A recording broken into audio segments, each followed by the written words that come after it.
با نام و یاد خدا، بزرگترین نقاش هستی، داستان امروزمون رو شروع میکنیم. داستان امروز با یک طلوع زیبا شروع شد و در یک غروب دلانگیز داستان به پایان رسید. داستان امروز سفری چند روزه به سرزمین مادریه که توی این سفر من کار ناقص یک تور رو هم کامل کردم. ممنون از اینکه تا انتها همراه من هستید. سلام، من زهرا هستم. به کانال من خوش اومدید.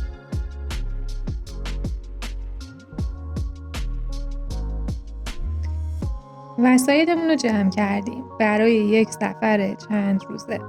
البته من هر جا بخوام برم حتما قوطی‌های رنگم و همراه خودم میبرم.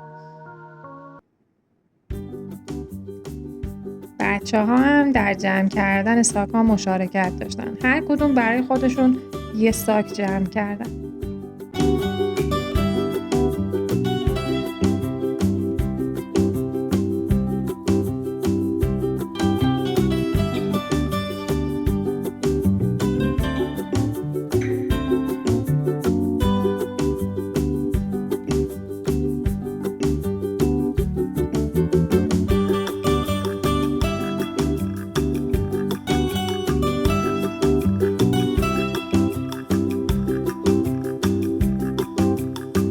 با طلوع خورشید سفرمون رو شروع کردیم. یک سفر چند روزه به سرزمین پدری.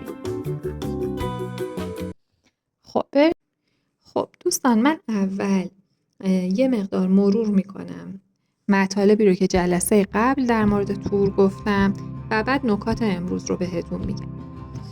ببینید، ما گفتیم وقتی میخوایم روی تور عروس کار کنیم بهتره که بیایم از خطوط ظریف برای دورگیری طرحمون فقط استفاده کنیم، یعنی نیایم کل طرح رو رنگ کنیم. خب حالا وقتی میخوایم دورگیری رو انجام بدیم، یا میتونیم بیایم از خود رنگ سفید استفاده کنیم و این کار رو انجام بدیم، یا اینکه بیایم از 3 مدیوم استفاده کنیم: مدیوم تکسچر، مواد پفکی و بیندر. نسبتش هم به این صورته که رنگ سفید و تکسچر رو با یه نسبت مساوی میریزیم، مثلا 4 تا سر قلمو، و بعد مثلا 1 یا 2 تا سر قلم مواد پفکی و 1 نوک قلم هم بیندر اضافه میکنیم. این مواد رو به خوبی با هم ترکیب کنیم و دورگیریمون رو با اینا انجام میدیم. حالا این مواد چه خاصیتی داره؟ این مواد چون یه مقداری حجیم هستن، منافذ تورمون رو به خوبی میپوشونن و یک خط برجسته خوب به ما میدن. این در مورد دورگیری. حالا من این جلسه میخوام در مورد رنگ کردن داخل طرح باهاتون صحبت کنم که گفتیم بهتره که تمام طرح داخلش رنگ نشه، یه قسمت هایی رو اگر خواستید رنگ کنید.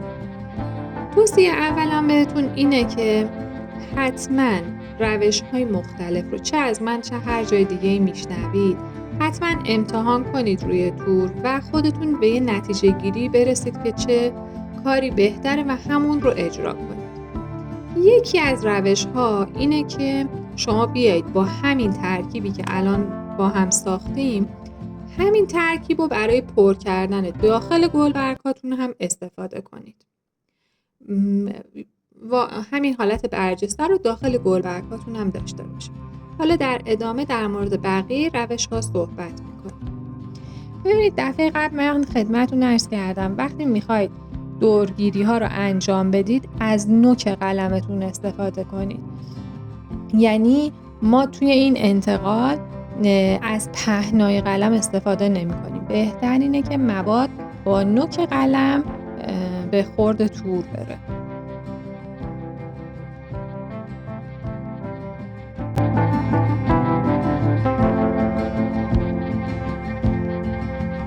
خب ببینید، وقتی که میخوایم داخل گلبرگ هامون رو بدون استفاده از مدیوم ها پر کنیم، ما از رنگ سفید تنها استفاده میکنیم. رنگ سفیدمون رو میتونیم از برندهای مختلفی که هست استفاده کنیم، اما من تجربه که خودم داشتم برند مونمارت توی ایرانی ها و خب قطعا برند پبو خیلی برای این کار مناسب هستن. شما کامل قلمتون رو از رنگ سفید پر کنید، روی کار بیارید و پخشش کنید. اما یه مقدار اصلا هیچی نم و خیسی روی قلمتون نباشه و بعد اینکه قلمتون رو پر از رنگ بیارید و این رنگ رو سریع پخش کنید طوری که منافذ کاملا پوشیده بشه و رنگ یک دست و یک نواخت روی تور پخش بشه. اگر که نخواستید منافذتون کامل پوشیده بشه و فقط یک هاله از سفید روی کار بیاد، اون موقع قلمتون رو نمدار با حجم رنگ کمتر بردارید و روی کار بیارید. به این ترتیب فقط یک هاله از سفید روی کار میاد و منافذ هم پوشیده نمیشه. روزی روزگاری پدری که صاحب 3 پسر و 17 شتر بود وصیت کرد: بعد از من به نسبتی که من میگم شترها بین بچه‌هام تقسیم بشه. پسر اول 1/2، پسر دوم 1/3 و پسر سوم 1/9 از شترها رو به ارث میبره. بعد از مرگ پدر اختلاف شدیدی بین پسرها افتاد، چون با نسبتی که پدر وصیت کرده بود امکان تقسیم شترها وجود نداشت. اونها تصمیم گرفتن پیش حکیمی برن و از اون کمک بگیرن. حکیم وقتی داستان اونها رو شنید گفت: من شتر خودم رو روی شترهای شما میذارم و بعد شترها رو تقسیم میکنم. به این ترتیب شتر 18 وارد شد. برادر اول صاحب 9 شتر، برادر دوم صاحب 6 شتر و برادر سوم صاحب 2 شتر شد. به این ترتیب 17 شتر بین برادرها تقسیم شد و بعد حکیم شتر خودش رو برداشت. اسم دیگه شتر 18 برکته. شاید بتونیم بگیم شتر 18 حلقه گم شده خیلی از مشکلات زندگی ماست. گاهی در مشکلات به شتر 18 بیشتر فکر کنیم.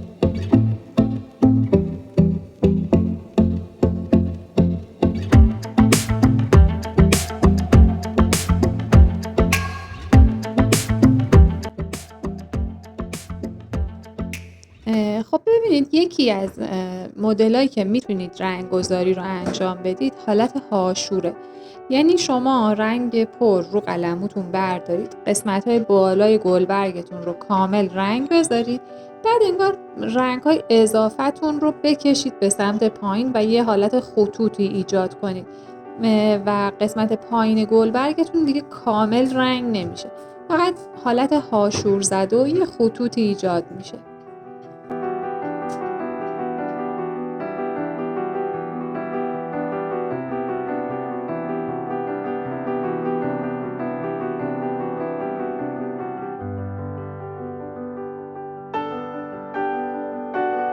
متاسفانه در حین اینکه من داشتم کار رو انجام میدادم میخواستم زودتر کارگاهمو جابجا کنم. برای همینم با استفاده از سشوار خواستم کارم رو خوش کنم تا بتونم از کارگاه در بیارم و همینطور که میبینید دمای بالای سشوار باعث شد که تورم سوراخ بشه. ببینید در چند قسمت تورم سوراخ شد. به خاطر همینم رفتم یه مقدار مروارید خریدم تا با مروارید روی قسمت‌های سوراخ شده رو بپوشونم. حواستون باشه که حرارت مستقیم بالا روی تور نیارید که به یه همچین مشکلی بر بخورید.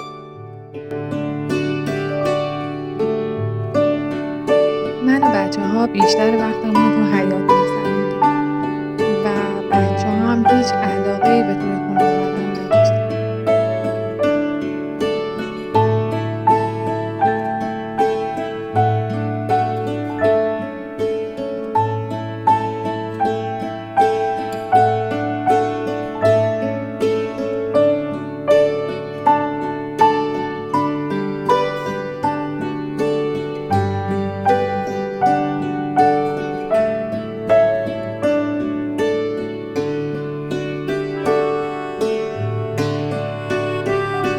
یه روزم بچه‌ها رو بردم باغ تا لااقل بچه‌هایی که توی آپارتمان بزرگ شدن بدونن که میوه‌ها از درخت به عمل میاد.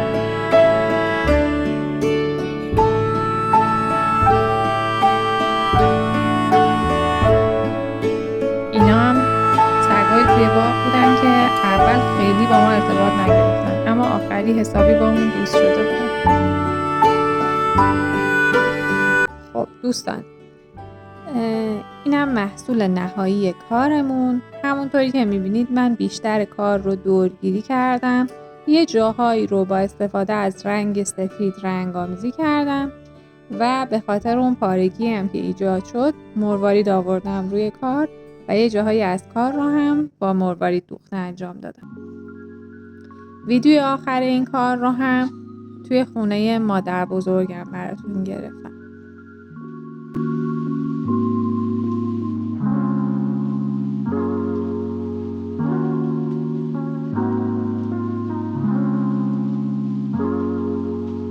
این هم از پایان سفر ما.